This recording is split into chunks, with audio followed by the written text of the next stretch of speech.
On the 3rd of February 1866, John Ashworth wrote in his diary, "S at the door in rags with a black eye, asking me to look to her 2 boys.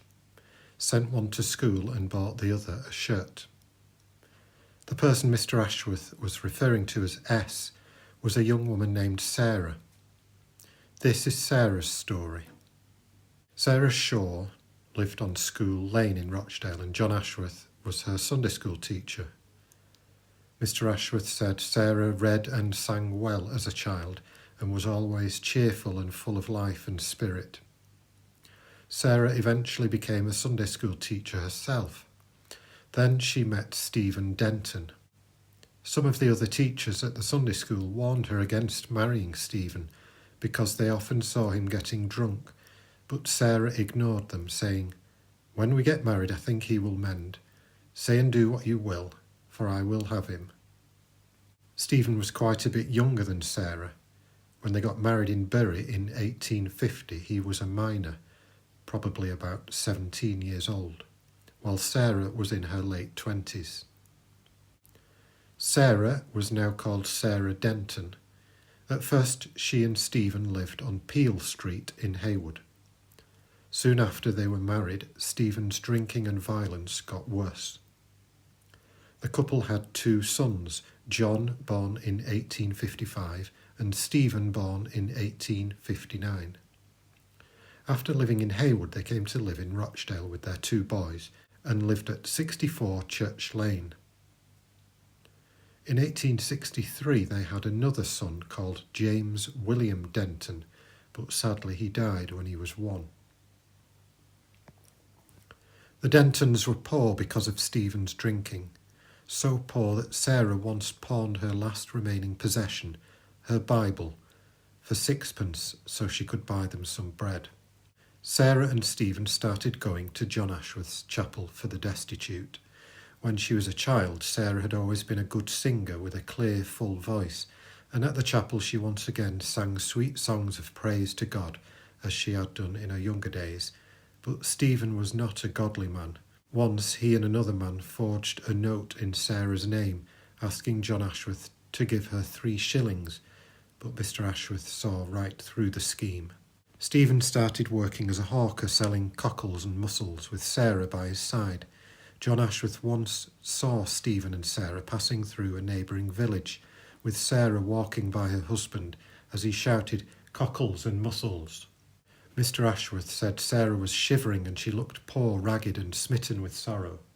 Sarah and Stephen's eldest son, John, was now earning 2 shillings and 6pence a week, but their younger son was often seen running ragged and wild about the streets, so Mr. Ashworth chose to pay his school fees so he could go to Sparrow Hill School. It was at around this time that Sarah came to John Ashworth's door with a black eye. Stephen's drinking and violence continued. On one occasion he even threatened to chop Sarah's head off.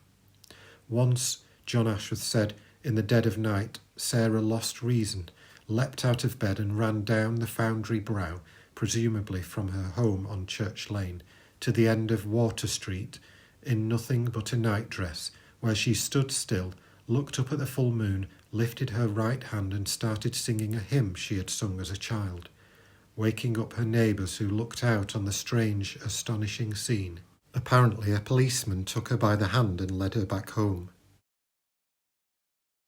This is where John Ashworth's tale about Sarah Denton ends. But what happened next?